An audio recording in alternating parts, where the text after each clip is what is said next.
Wow, we have a major announcement from the Premier Eby, British Columbia. In a significant, bold move, newly introduced legislation from Premier Eby aims to transform short-term rentals into homes for people while regulating the rapidly expanding short-term rental market. Homeowners will be heavily penalized who disregard this announcement. We have a major housing crisis. This will be so interesting to see what happens. The legislation focuses on three key areas. Here we go. Increasing fines and strengthening tools for local governments. Returning more short-term rentals to long-term homes. And establishing provincial rules and enforcement. Those are the three main headers. But first, hey everyone, this is Andrew Holenchuk here from the Sims Real Estate Group powered by eXp Realty. If you're looking for the latest updates on the real estate market and how it may impact you, you're in the right place. So let's dive right into this hot topic that just came out.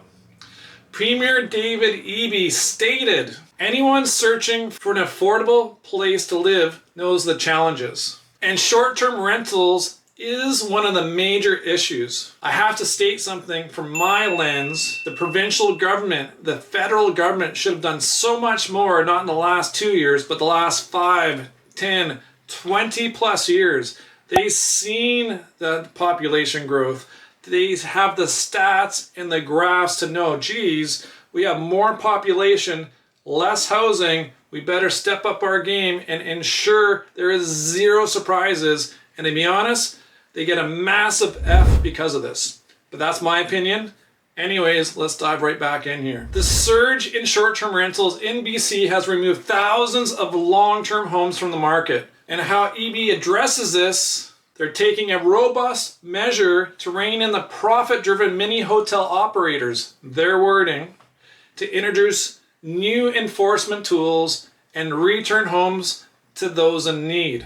The short-term rental listings on various online platforms, including Airbnb, VRBO, Expedia, and Flipkey, have witnessed rapid growth in recent years, and trend that has accelerated since this onset of the COVID-19 pandemic.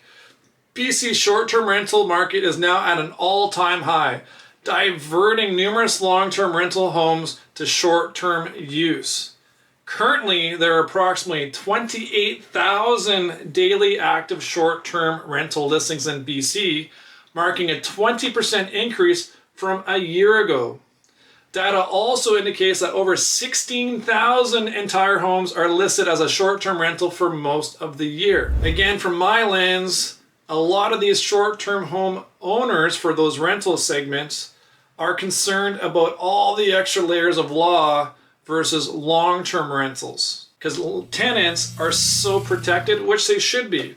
But landlords, through their lens, don't feel they're protected enough. So stating all of this, not only the government is making a massive impact in these areas, but let's call a spade. They're going to have to clean up the Tenancy Act as well.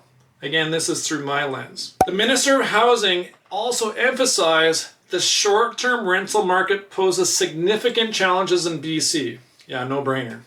And globally, operators with multiple listings are displacing long-term residents for profit, and this cannot continue, so he states.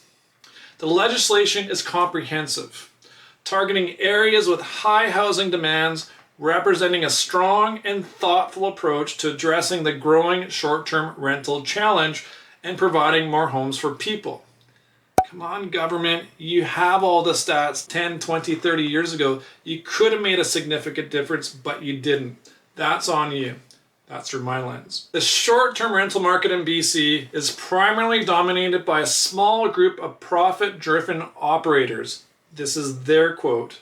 Research from McGill University reveals that the top 10% of hosts generate nearly half of all revenue. Nearly half of all operators have multiple listings. Approximately 30 municipalities, including Vancouver, Victoria, and Kelowna, have already implemented short-term rental bylaws and license fees to regulate the market. The proposed legislation builds upon these measures, providing municipalities with additional enforcement tools. Changes to how short-term rentals operate will come in effect through a phased-in approach and will include increasing fines and better tools for local governments, increasing fines for operators breaking local rules to support local municipal bylaws, and requiring short-term rental platforms to share data to strengthen local enforcement. So you homeowners out there that have short-term rentals,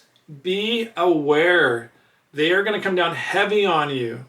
So gather all the information, come up with your strategies. If you have any questions about housing, properties for sale, what are all the different strategies, reach out to myself or my team. We're in your corner every step of the way. In addition to all this, requiring online short-term rental platforms to share their data with the province, so the province can provide that information to local governments for enforcement and support of provincial and federal tax auditing.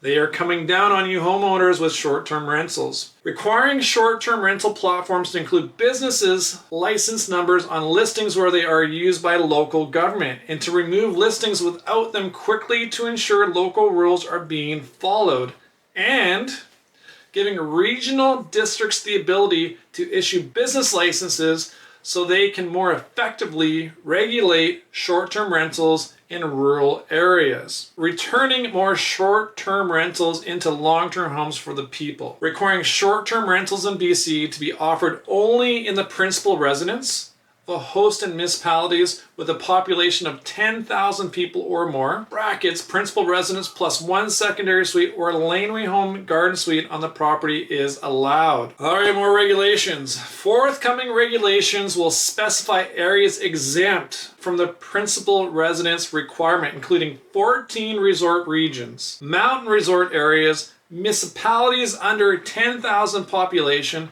except those within 15 kilometers to larger municipalities, and regional district electoral areas, and removing legal non-conforming use protections for short-term rentals being taken advantage of by investors to support local governments. Efforts to set rules about where these units can operate in communities. So, establishing provincial rules and enforcement. Establishing a provincial host and platform registry by late 2024 for stronger accountability. And launching a provincial short-term rental compliance and enforcement unit to make sure rules are being followed. Whew. If you're a seller, or if you're an owner with short-term rentals, they are coming down heavy. Also, updating how short-term rentals are operated and enforced will contribute to thousands of homes being returned to the market over the next few years, while giving smaller communities and communities that are heavily reliant on short-term rental-related tourism some flexibility. These areas will be able to choose to opt into the principal resident requirements depending on housing pressures in their communities. Now, on a side note, communities on First Nations reserve land will be exempt from the legislation. Modern treaty nations will also be exempt from the legislation, but will be able to opt into the legislation if desired. This proposed legislation will not apply to hotels and motels. Regulations are also being drafted to exempt additional types of properties. For example, timeshares and fishing lodges, which are not intended to be covered under the scope of legislation. And again, this is me just quoting what the provincial government has put out. This has nothing to do with me. This legislation is part of the province's Homes for People Action Plan, announced in spring 2023. The plan builds on historic action to deliver housing since 2017 and sets out further actions to deliver the homes people need faster while creating more vibrant communities throughout BC. But again, come on, government. You could have done so much better 10, 20, 30 years ago. This is on you guys. You guys had all that data. You guys could have been proactive. There is a housing crisis because of all levels of government. Let's call a spade a spade. So the Victoria Mayor Alto Here's a couple quotes from some mayors. Miss Alto, or Mayor Alto in Victoria. I'm delighted to see the provincial government stepping in to regulate short-term rentals across BC. Having provincial policies, oversight, data sharing requirements, and enforcement measures will support municipal efforts to manage short-term rentals to create more homes for British Columbians. Victoria has a robust short-term rental regulations, but we welcome the certainty that comes with a province-wide plan to move more units into long-term homes. All right, the Mayor of Vancouver, Ken Sim, this is what he states. The City of Vancouver welcomes these moves from the provincial government on short-term rentals. We have said we need more support when it comes to enforcement, and we are pleased to see the province introduce these changes with more significant consequences for those who seek to abuse the system. We are in a housing crisis, and this will be a big step to enforce folks in Vancouver and across British Columbia have more access to attainable housing. So that is your latest. There could be more changes. I know interest rates have been crucial and devastating to so many homeowners. We're seeing rates so high with such high mortgages is creating such a strain. So to stay up to date, make sure to hit that like button, drop a comment. I would love to know what you're thinking about this, and make sure to subscribe to stay up to date with our valuable content. All the best. Bye for now.